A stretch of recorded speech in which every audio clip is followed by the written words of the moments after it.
What's up, guys? If you're not subscribed, please subscribe. Also, please smash that like button on the video and enjoy the show. I think we have the core of that specific example covered a lot. And we've already talked a little bit about the implications here. You talked about the MacArthur Foundation, the Ford Foundation funding things like it was Amnesty International in that case? Yeah. Okay. NSO being an Israeli organization. And obviously, this is all pre-October 7th, 2023, all the stuff we're looking at. Yeah. So this is long before that. Is this anti-Israel, or is it again, top-line thing? We don't like people being spied on, so anything that's creating that, we're going to go against. Yeah, so this has a history that goes all the way back to 2012, and this is where the final case that I want to mention is the case of Morocco. Okay. Back in 2012, Amnesty and the Citizen Lab had it out for Morocco, and I say had it out in which they accused Morocco of espionage. I mean, there's just lists of art or blogs and documents that they posted stating Morocco is spying on human rights defenders. Morocco is violating human rights with with not even NSO, with Italian spyware, right? With all kinds of different spyware. And well, it turns out that one of the people that was alleged to be spied on is a man named Omar Radi. Well, Omar Radi is another man that's in prison for rape and he's in prison for rape and for some I can't remember what the other crime was, but you can find that. But and my document's the first one that comes up. But so he's in prison for these crimes, and Amnesty International and the Citizen Lab are saying this man is a target of a human rights abuse. You need to release him.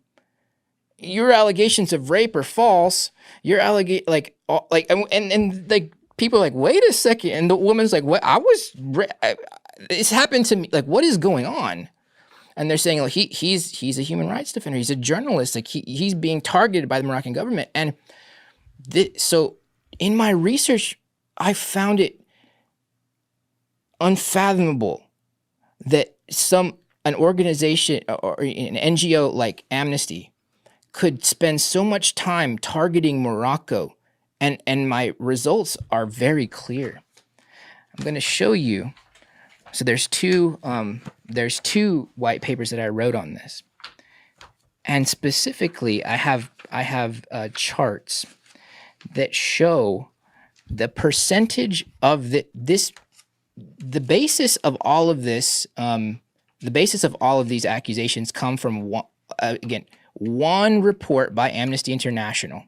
This is the document that Karine sent me. It's all the same. It's one document. But if you look at this, inside of this, and I posted this graphic on my Twitter. But essentially, what I'm showing you is that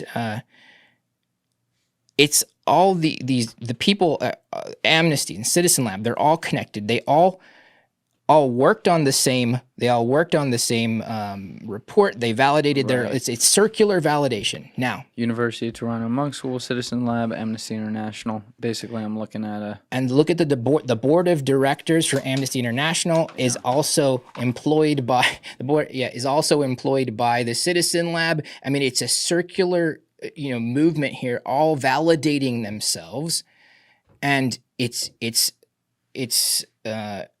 there's no way that we can be peer reviewed. Now, the next part within this report, now there's graphs, and it shows, you can flip the pages to the graphs till you find them. And if you go to my highlights, the graphs will show. So you're seeing it in the report. I'm holding in a big question for you, but I don't want to ruin your flow with the case. Yeah, no worries. So you scroll down and let's go to the Omar Radi. You'll see it's called Pseudoscience is the title. It's a big red cover page. Right there. So click into it. Sorry. No, it's okay. Yeah, and scroll down. So this is the graphic that I was showing. If you want to click on that. Mm-hmm. Right. So this graphic shows that, all right, if Citizen Lab validated this forensics methodology report, let's look at actually who's working with who. And you can see the Citizen Lab and Amnesty International, Toronto School, like everyone it's just, again, the circular validation, who is on the board of directors. And this is one of the professors of the Monk School. This is and all of this is outlined in this report. But let's go back, and so we go to the few of the graphics. Scroll down a little bit more. Right. So let's look at if we see here, 2021, Amnesty released forensic methodology report. This is the one I'm talking about. It says 52% of the forensics report focused on Morocco. 9 of 17 sections focused on Morocco. Scroll down to the next one. Right here, we say 100% of the Appendix B and C traces were from Morocco, even though the report briefly mentions France, India, Rwanda, UAE, Hungary. You can and so you think it's targeted? 100%. So even in 100%. My 100% targeted. I without a doubt, and I prove this, and someone tried to debunk me. Who? Runa Sandvik, the former IT director of the New York Times. And have you ever had contact? Is that a man or? She's a woman. Okay. She's a woman. Have you ever had contact with her? Lots of contact. We've spoken on the phone. We've done video. Is it cordial? No, we're professional. We're professional, okay. But sometimes. But the point is that this report.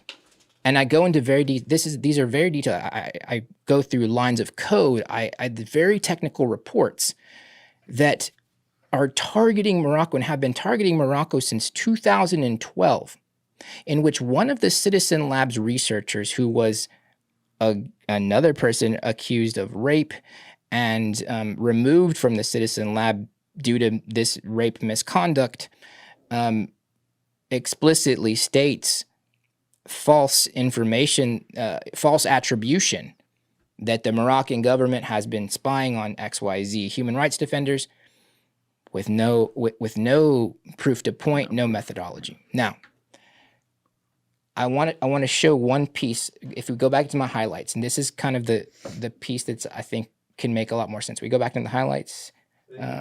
One back. Scroll up. Scroll up, right down, right there. Okay. Now,